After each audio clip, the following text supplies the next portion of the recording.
My dear student, I am Nitish Kumar Verma.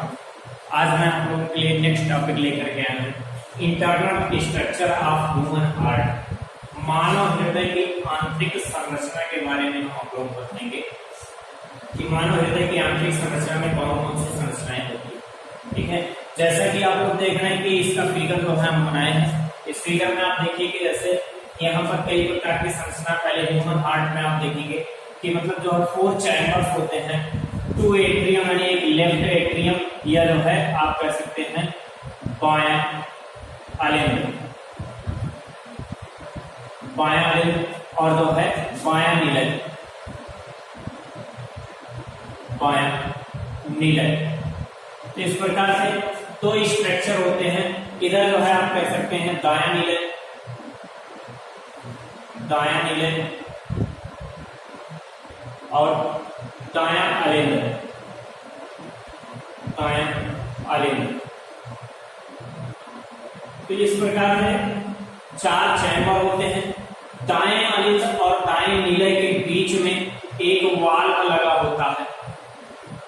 इस valve को कहा जाता है ट्राइकस्पिड वाल्व या त्रिवलनी वाल्व, त्रिवलनी वाल्व। ठीक है, ये त्रिवलनी कपाट। और जो है बाएं अलिंद और बाएं नीले के बीच में एक वाल्व होता है जिसे कहा जाता है बाइकस्पिड वाल्व या मिट्रल वाल्व या द्विवलनी वाल्व, द्विवलनी वाल्व। ठीक है, इस प्रकार से होता है। और इधर देख रहे हैं पल्मोनरी वेन्स होती हैं, फुफ्फुस शिरा। इसमें जो है फुफ्फुस शिरा होती है। ठीक है, और इधर पल्मोनरी आर्टरीज होती है या फुफ्फुस धमनी। क्या होता है? फुफ्फुस धमनी होती है। तो ये संरचनाएं जो है हृदय में पाई जा रही है। यहाँ पे और ऊपर आप देखेंगे महाधमनी पाया जा रहा है, महाधमनी, महाधमनी या इसी को कहा जाता है दैहिक महाधमनी। ठीक है, दैहिक महाधमनी कहा जाता है। और इधर जो है आपको कह सकते हैं इंफीरियर सुपीरियर वेन का मतलब जो है उच्च महाशिरा, उच्च महाशिरा, और यहाँ निम्न महाशिरा, निम्न महाशिरा, निम्न महाशिरा। तो ये जो मतलब ये सब संरचनाएं जो हृदय में पाई जाती है।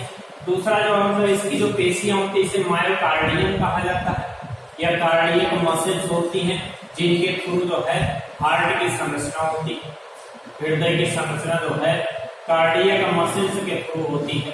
ये जो है पेशियां, ये सब जो है पेशियां पाई जा रही हैं। इन पेशियों के थ्रू जो है मतलब इनका जो है संरचना हुआ रहता है। अब इसी में जैसे हृदय के जो बाहरी वाल होते हैं इसे इपिकार्डियम कहा जाता है। ये क्या होता है? इपिकार्डियम।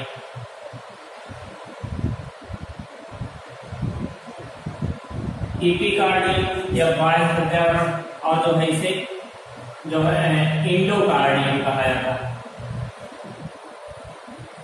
इंडोकार्डियम। तो 2 प्रकार के मतलब जो है वाल्व होते हैं, यहाँ मतलब 2 प्रकार के लेयर होते हैं, इपिकार्डियम और इंडोकार्डियम होता है। यहाँ पे आपने आपको बताया था कि मतलब जैसे जो राइट एट्रियम और राइट वेंट्रिकल होता है, यही दायां अलिंद और बायां अलिंद होता है, उसी के नीचे एक डिप्रेशन पाया जाता है। ठीक है, एक डिप्रेशन जो पाया जाता है उस डिप्रेशन को वयस्क अवस्था में कहा जाता है फोसा ओवैलिस। ठीक है, वयस्क में जो है मतलब डिप्रेशन जो होता है उसे कहा जाता है डिप्रेशन को फोसा ओवैलिस, फोसा ओवैलिस।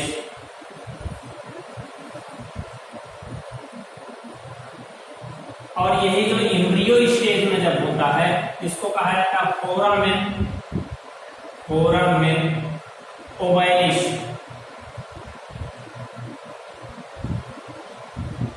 तो एम्ब्रियो स्टेज में ये जो है पोर होता है या हृदय में जो है एक छिद्र होता है, इसे फोरामेन ओवैलिस कहा जाता है। और यही जो है एडल्ट स्टेज में आकर के ये जो है मतलब जो पोर होता है ये कंप्लीट हो जाता है, तो इसलिए इसे फोसा ओवैलिस नाम से जाना जाता है। और जो धमनियां होती हैं, जो आर्टरीज होता है, उनमें जो वाल्व पाए जाते हैं उन्हें सेमी ल्यूनर वाल्व कहा जाता है या अर्ध चंद्राकार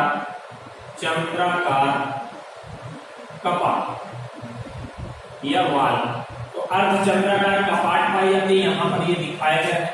इधर से ब्लड यहाँ से और नीचे की तरफ से सिराओं से ब्लड जो होता है वो कहाँ आता है, दाएं वाले अलिंद में आता है, और दाएं अलिंद से ट्राइकस्पिड वाल्व या त्रिवलनी वाल्व से दाएं नीले में जाता है, और इस दाएं नीले से होता हुआ ब्लड जो है पल्मोनरी आर्टरी के द्वारा लंग्स में जाता है, और फिर लंग्स से वापस जो है पल्मोनरी वेन्स के थ्रू ब्लड जो है कहाँ आता है, पल्मोनरी वेन्स के थ्रू ब्लड हमारे जो है बाएं अलिंद या जो है लेफ्ट एट्रियम में आता है, और लेफ्ट एट्रियम से ब्लड पुनः जो है बाइकस्पिड वाल्व या विक्रल वाल्व के थ्रू जो है कहाँ आता है, लेफ्ट वेंट्रिकल में या जो है बाएं नीले में आता है। और इस बाएं नीले से होता हुआ ब्लड जो है जो यहाँ से यहाँ पर जो मतलब आपका खुल रही है, खुलती है वो धमनी जो मतलब दैहिक धमनी है, जिसे कैटिको-सिस्टेमेटिक आर्च कहा जा रहा है, इसका सेमी लूनर वाल्व यहाँ होता है, और यहाँ से होकर के ब्लड जो है पूरे शरीर में जाता है। तो ये प्रोसेस जो मतलब ये था कि मतलब किस प्रकार से ह्यूमन हार्ट की जो है बाहरी संरचना या इंटरनल स्ट्रक्चर या जो है मतलब आंतरिक संरचना था, ये जो है मतलब आपके एग्जाम पर्पस से बहुत ही आप कह सकते हैं इम्पोर्टेंट पॉइंट है, बहुत ही आवश्यक पॉइंट है। तो इसका जो मतलब इस प्रकार से आप इसका जो सर्टिफिकेट भी ले सकते हैं, और जो भी मतलब जो पॉइंट है आप इसे याद कर सकते हैं। अगला पॉइंट आ गया मैकेनिज्म ऑफ हार्ट या हृदय की क्रियाविधि। हृदय की क्रियाविधि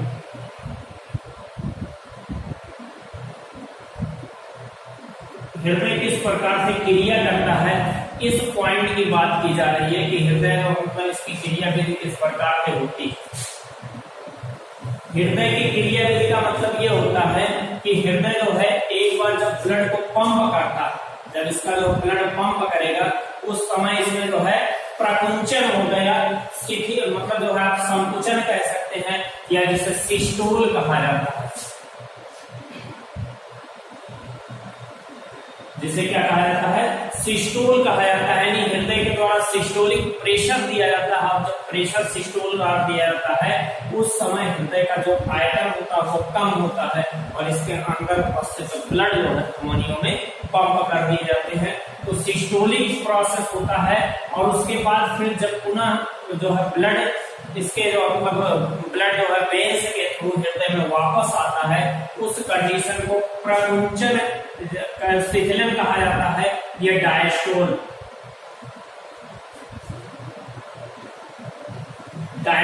कहा जाता है, या शिथिलन। यानी उस समय हृदय का जो आयतन होता है वो बढ़ता है, और जो रुधिर होते हैं वो वेन्स से यानी जो सुपीरियर वेन कावा और इंफीरियर वेन कावा के थ्रू जो है रुधिर क्या होता है, हृदय में वापस आता है।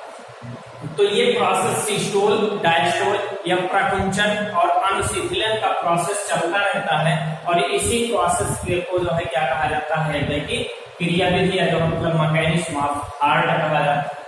हार्ट बीट की बात करें, हार्ट बीट जो होता है ये आप देखेंगे कि मतलब जो है एक नॉर्मल वयस्क व्यक्ति में या एक जो है नॉर्मल एडल्ट व्यक्ति में जो है ये लगभग जो मतलब आप ये कह सकते हैं कि लगभग 70 से 75 बार, ठीक है, 70 से 75 बार जो है प्रति मिनट, यानी एक मिनट में जो है 70 से 75 बार जो क्या होता है कि हमारा हार्ट जो है पंप करता है, और इसके थ्रू जो है क्या करता है कि मतलब जो है ये ब्लड को पूरे शरीर में भेजता रहता है। ठीक है।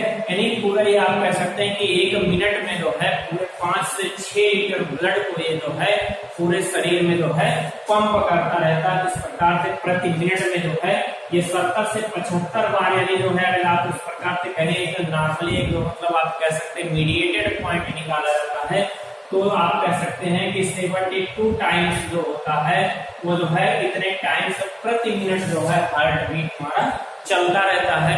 या आप ये कह सकते हैं मतलब जो है हृदय जो है इतनी बार जो है पंप और डायस्टोल और सिस्टोल का प्रोसेस करता है।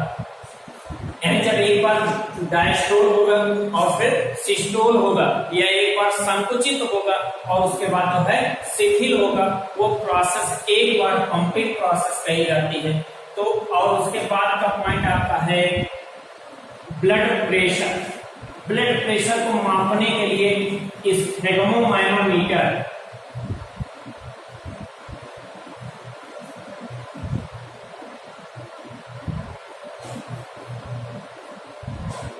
स्फेगमोमाइनोमीटर का यूज किया जाता है, जिसमें सिस्टोलिक दाब जो होता है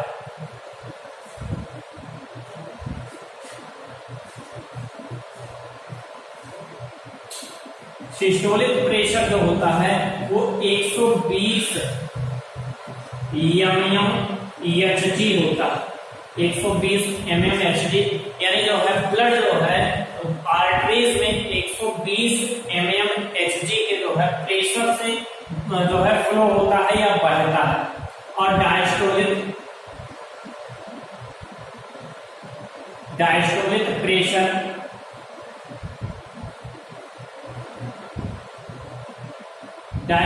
प्रेशर जो होता है वो 80 mmHg होता है। यानी पारे के जो मतलब 80 पॉइंट तक जो है ये दाब डालता है। तो इस प्रकार से जो है डायस्टोल, सिस्टोल एंड डायस्टोल जो प्रेशर कहा जाएगा वो आप एक शॉर्ट फॉर्म में 120/80 कह सकते हैं, 120/80 कह सकते हैं या 120/80। 80 जो है ये जो है क्या होता है ब्लड प्रेशर नॉर्मल कंडीशन है। अगला पॉइंट है कि ईसीजी जो होता है, जो इलेक्ट्रोकार्डियोग्राफ बताया जाता है, वो इलेक्ट्रोकार्डियोग्राफ होता क्या है कि यदि जो मतलब हार्ट में कोई भी जो है प्रॉब्लम हो रही है तो उसकी जांच को जो है इलेक्ट्रोकार्डियोग्राफ कहा जाता है। जिसमें जैसे ये चीज किया जाता है कि जो SA नोड होता है, SA नोड या जो है आप ये कह सकते हैं इनिशिएशन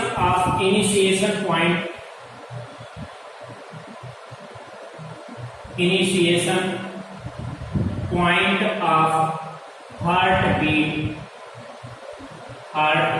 बीट।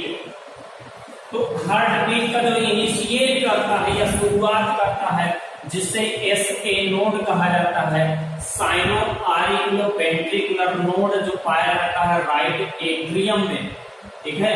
SA नोड जो है कहाँ पाया जाता है, राइट एट्रियम में आप ये कह सकते हैं दाएं आलिंद में पाया जाता है।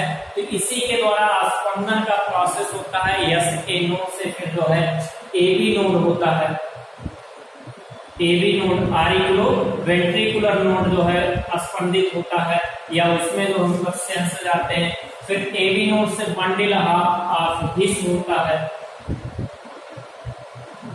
बंडल ऑफ हिस, और बंडल ऑफ हिस से जो है हमारा जो स्पंदित होता है वो होता है पुरकिंजे फाइबर।